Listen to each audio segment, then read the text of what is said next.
David, kailangan magbuksan. Eh, Buksan eh. rara, keringat ka, no? C'est sur le bord de la rivière Kluang-Phusangan, qui est la rivière principale de la région, et la rivière que suivent les éléphants lorsqu'ils reviennent vers les villages. Tout ça pour se déplacer, c'est le point d'eau aussi pendant la saison sèche. Donc là vous voyez que c'est bien en eau, et on est pendant la saison sèche. Pendant la saison humide ça va encore plus vite. Donc c'est un point majeur pour les éléphants ici. Et en fait ça remonte dans toute la région, et ça connecte, ça remonte toute la région et ça connecte les villages qui sont touchés par les conflits. Il y a justement quelques jours, une harde de 30 éléphants a été observée le long de la rivière Kluang-Phusangan. Les éléphants s'en servent comme un véritable corridor entre leurs différentes zones de nourrissage et de repos. C'est ici qu'ils passent le plus clair de leur temps, notamment pendant la saison sèche, cette rivière étant l'unique point d'eau de la région.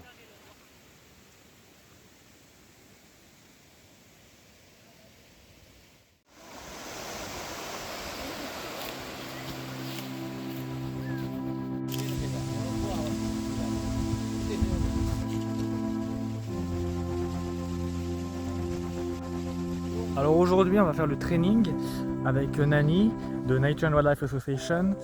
Donc on s'est préparé, organisé. On a fini l'identification des éléphants avec les gars. Donc voilà, maintenant c'est le moment le plus important parce que c'est vraiment la phase entraînement avant de partir faire les patrouilles quand les éléphants seront revenus. Donc il est 16 h, ça va pas tarder à commencer. On attend que l'équipe arrive parce qu'il y a le quart d'heure indonésien. Et puis, je pense qu'ils sont tous motivés, donc c'est très bien. Nous nous réunissons pendant plus de 4 heures pour échanger avec Nani en visio. L'expérience et le savoir de Nani permettent aux volontaires de comprendre en détail l'origine des conflits entre les éléphants et les humains, et surtout de découvrir de nouvelles méthodes et approches pour éloigner les éléphants sur le long terme. Outils de dissuasion, stratégies à mettre en place, identification des éléphants, une véritable formation professionnelle permettant à notre équipe de mettre en place des actions concrètes et réfléchies. La mobilisation et l'entraînement d'une équipe n'a pas besoin de se faire avec de grands moyens et une organisation compliquée. Il faut simplement être concret et faire la différence avec peu de choses. C'est la clé pour garantir l'impact à long terme de nos actions. Alors le training avec Nani s'est très bien passé, c'est super bien passé. On a eu donc une petite partie de l'équipe qui est venue. Effectivement ce sont des volontaires, donc ils ne peuvent pas être tout le temps présents. Mais en tout cas voilà, apparemment ils ont été très contents de ce training. Ils ont appris beaucoup de choses sur les éléphants, sur le comportement des éléphants, sur le comportement à adopter, sur les outils. Donc maintenant il faut leur laisser le temps un peu de digérer tout ça parce que ça a été beaucoup d'infos et appliquer tout ce qu'ils ont appris au terrain. Aujourd'hui, on va aller installer la première alarme sur un terrain, sur une ferme où les éléphants ont l'habitude de passer. Donc on va installer l'alarme, on va donner un peu de matériel pour éloigner les éléphants quand ils sont là. Donc les galons, des lampes aussi pour intervenir la nuit. Et il y a eu une mise à jour concernant les éléphants, donc on pensait que c'était la harde de 8 éléphants qui se dirigeait vers nous, et en fait non, c'est la harde de 25 éléphants, ce qui n'est pas spécialement plus problématique parce que c'est la même manière de les repousser. Peut-être qu'ils seront accompagnés des 8 autres, peut-être qu'il y aura aussi un mâle qui sera là, un mâle solitaire qui sera avec eux, on ne sait pas trop, mais on sait qu'ils arrivent et que s'ils sont rapides ils arrivent dans 3 jours, donc dimanche, soit ils arrivent dans 5 jours, donc on va commencer les patrouilles dimanche soir et on va les faire tous les soirs jusqu'à ce qu'ils arrivent et jusqu'à ce qu'on arrive à repousser les éléphants. Donc on a eu les infos par le département des forêts, il y a 2 agents qui sont venus nous rejoindre ici à Karangampar pour voir un peu ce qu'on fait. Et voilà, donc on a toutes les infos, on se prépare, on aura je pense chaque soir 5 à 8 volontaires, ce qui est très bien, ce qui est suffisant parce qu'on n'a que 3 points à surveiller et puis le matériel à leur donner. Et là je sais pas si vous entendez mais j'entends les gibbons qui chantent dans la forêt au loin et je dois reconnaître que là il faut absolument que j'aille justement dans cette forêt, voir un peu à quoi ça ressemble, voir le chemin pour y aller, parce que pour le moment, les endroits où on m'a emmené, c'est des champs, c'est des jardins comme ça avec des arbres fruitiers, mais moi j'ai envie d'aller là-bas, quoi, dans cette forêt. Donc on va y aller un peu seul de notre côté et puis voir ce qu'il y a d'intéressant à trouver.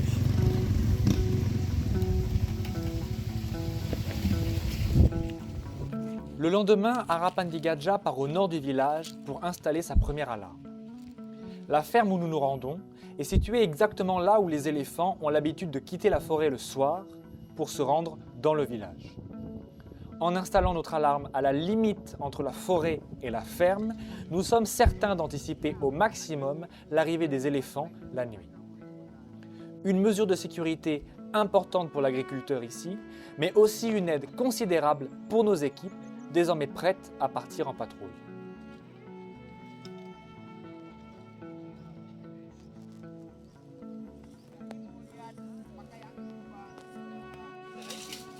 Un peu de débrouillardise nous aide à placer correctement le galon sur le bord de la ferme et l'investissement de toute l'équipe nous permet d'installer notre alarme sur plusieurs dizaines de mètres.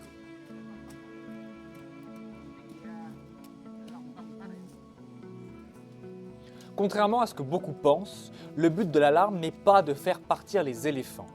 Les éléphants s'habituent très rapidement au son de l'alarme.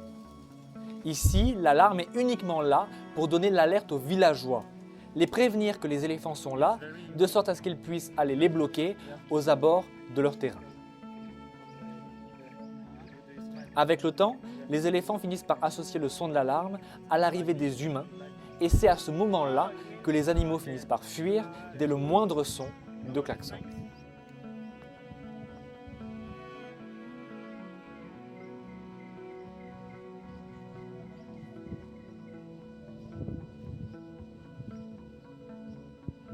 Et voilà donc la première alarme installée par Harapandigadja en Indonésie.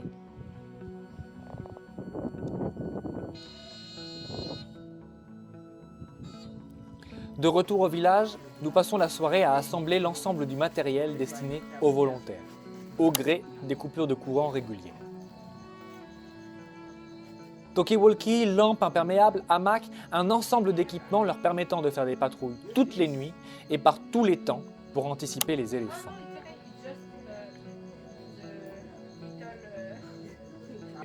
Avant Harapandigadja, ces équipements essentiels pour des patrouilles de gestion des conflits étaient financièrement inaccessibles pour la plupart des volontaires.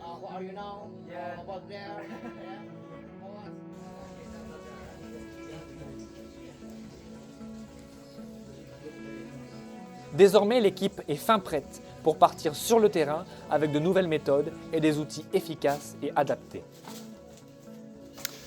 Vous voyez derrière moi que les équipements sont tous prêts. Dans chaque sac, il y a de quoi repousser les éléphants de manière douce, avec des dispositifs sonores.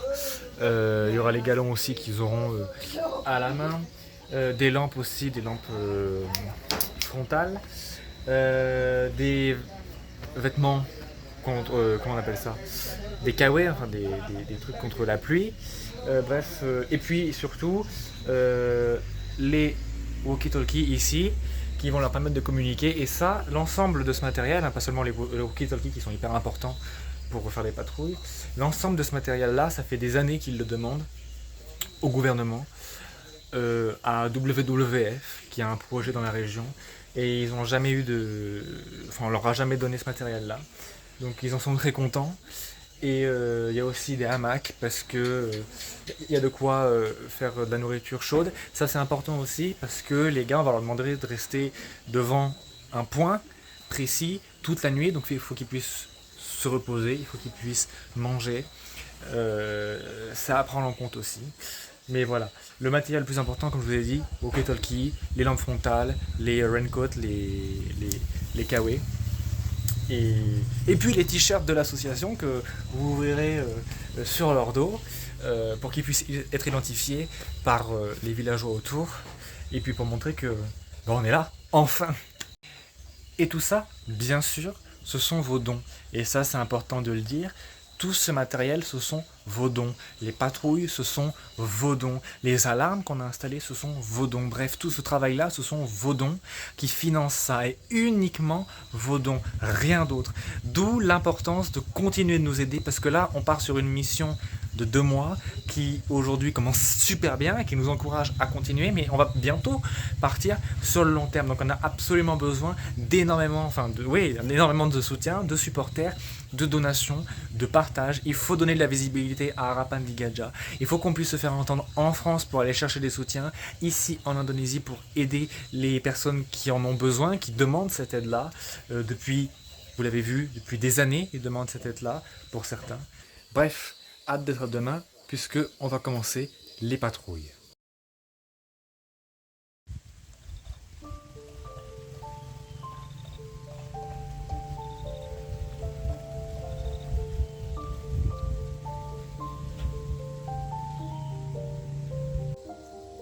Alors il y a quelques jours on a trouvé un petit chiot. Un petit chiot qui était tombé dans un trou à côté d'une maison et qui était vraiment en panique totale, qui était complètement apeuré, donc on a essayé d'aller le chercher. Il hurlait dès qu'on essayait de le toucher et il a été sorti et comme je vous ai dit, complètement apeuré, il pleurait énormément, il avait très peur dès qu'on s'approchait à 5 mètres de lui. Donc voilà, avec le temps il a commencé à prendre un peu confiance, à explorer un peu le coin, donc ça c'est très bien. Apparemment c'est un chiot qui a été abandonné, donc voilà, on l'a aidé à sortir du trou, à explorer un peu le coin. Il a commencé à sociabiliser avec les autres chiens, et puis après aller se reposer tranquillement, donc il a même accepté quelques câlins, donc on était assez content de voir que ça allait mieux. Et puis quelques heures plus tard, quelqu'un est venu avec une chaîne pour essayer de récupérer le chien marron là que vous avez vu derrière moi. Il voulait emmener le chien chez lui et le chien s'est pas laissé faire, donc il n'a pas pu l'attraper. Donc le gars est reparti avec sa chaîne en moto, il est revenu 1 heure, 2 heures plus tard avec un sac. Il a pris le chiot, parce qu'il avait vu le chiot. Il a pris le chiot, il l'a mis dans le sac, donc on l'a entendu hurler, et il est parti. Et on a eu le temps de rien faire. Parce qu'apparemment le chiot avait été vendu. Donc, cette histoire pour expliquer un peu qu'ici il y a beaucoup à faire pour les animaux, en particulier les chiens, qui sont pas forcément bien vus ici. Il y a énormément d'animaux qui vivent comme ça, battus pour la plupart. Là il y avait un autre chien aussi qui pleurait dès qu'on lui faisait des câlins parce qu'elle n'a jamais eu de câlin. Donc elle pleurait, ça brise un peu le cœur des fois.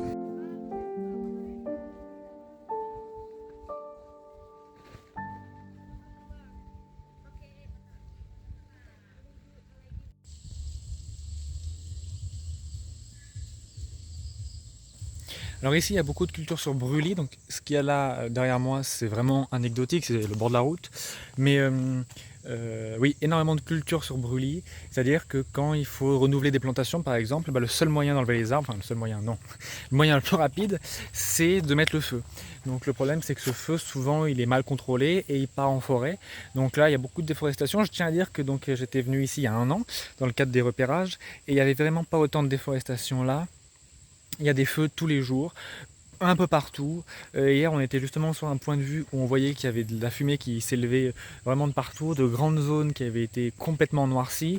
On est même passé à côté de feux, directement. Et il y a des feux qui voient le jour en pleine forêt, là où on entend chanter les gibbons le matin. Donc, forcément, derrière, ça déclenche des conflits avec les éléphants, puisque les parcelles agricoles s'étendent sur l'habitat des éléphants. Donc c'est vrai que c'est hyper compliqué et donc le seul moyen de gérer la cause profonde des conflits ici en Indonésie, c'est de protéger l'habitat des éléphants, c'est de protéger la forêt. Donc c'est vraiment différent de la Thaïlande par exemple où on a failli perdre les éléphants pendant un temps et puis les politiques de protection ont vu le jour. Les populations d'éléphants ont augmenté, se sont redéveloppées, mais entre temps les humains avaient pris leurs aises donc ça engendre des conflits.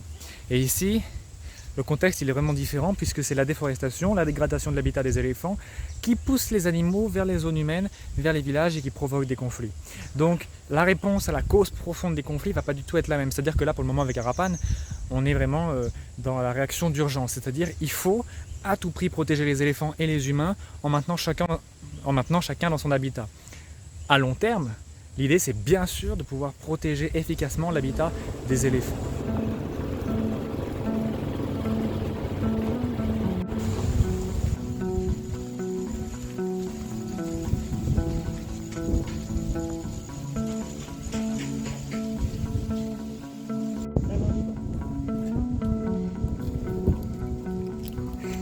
Là on est sur le dernier exit point où sortent les éléphants.